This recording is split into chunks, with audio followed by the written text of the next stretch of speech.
nhau nữa là đúng bài. Em ơi ok thì tới luôn, nắm chặt tay em còn là mới buồn. Gucci Dior hay là LV, chỉ cần em thích em cứ mang đi. Facebook em 100.000 follow, anh cưa những em mới bao đầu. Gặp mặt lần đầu ẹt Zalo, hot tiktoker vai gato.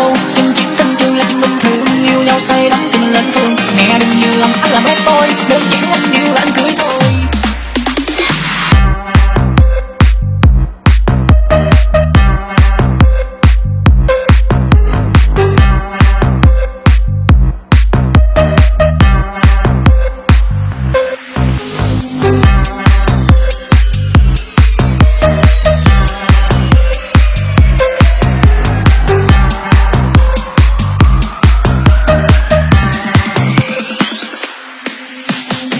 Từ xa đằng kia đang bước vô, làm cho tim anh nhanh như tăng cầu. Cầm một nhành hồng thật đẹp trên tay, baby ơi em xinh nhất đêm nay. Đôi mắt long lanh như là bồ câu, xinh cơ như anh cũng phải đương đầu. Rolex sơ mi nhìn thật đẹp trai, hai đứa yêu nhau nữa là đúng bài. Em ơi ok thì tới luôn, nắm chặt tay em còn là mới buồn. Gucci Dior hay là LV, chỉ cần em thích em cứ mang đi. Facebook em 100.000 follow, anh cưa những em mới bao đầu. Gặp mặt lần đầu ẹt Zalo, hot tiktoker vai gato. Chân chính tình trường là chuyện bình thường, yêu nhau say đắm thì mình lên phường. Mẹ đừng hiểu lầm anh là bad boy, đơn giản anh yêu là anh cưới thôi.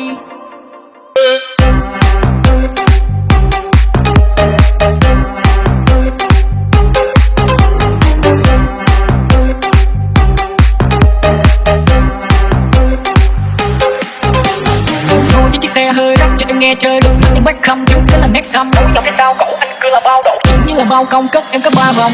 Yeah, phong cách giống như là ngôi sao, villa anh tậu em ngôi nào. Nếu như em thích ngắm sao băng, 0704 sao thang. Đôi mắt long lanh như là bồ câu, xinh cơ như anh cũng phải điên đầu. Rolex sơ mi nhìn thật đẹp trai, hai đứa yêu nhau nữa là đúng bài. Em ơi ok thì tới luôn, nắm chặt tay em còn là mới buồn. Gucci Dior hay là LV, chỉ cần em thích em cứ mang đi. Facebook em 100.000 follow, anh cưa những em mới bao đầu. Gặp mặt lần đầu ẹt Zalo, hot tiktoker vai gato. Chân chính tình trường là chuyện bình thường, yêu nhau say đắm thì mình lên phường. Mẹ đừng hiểu lầm anh là bad boy, đơn giản anh yêu là anh cưới thôi. Anh đứng thứ gì không ai nhức đâu, khoan khoan nghe tiếp anh chỉ đứt câu. Đào hoa lãng tử anh có đủ nha, cưa đậu em về cho làm chủ cả. Giai điệu Latin nghe là dính luôn, đã cưa em rồi không có tính buồn. Đối với em như là Big Daddy, em xinh còn hơn và của Messi.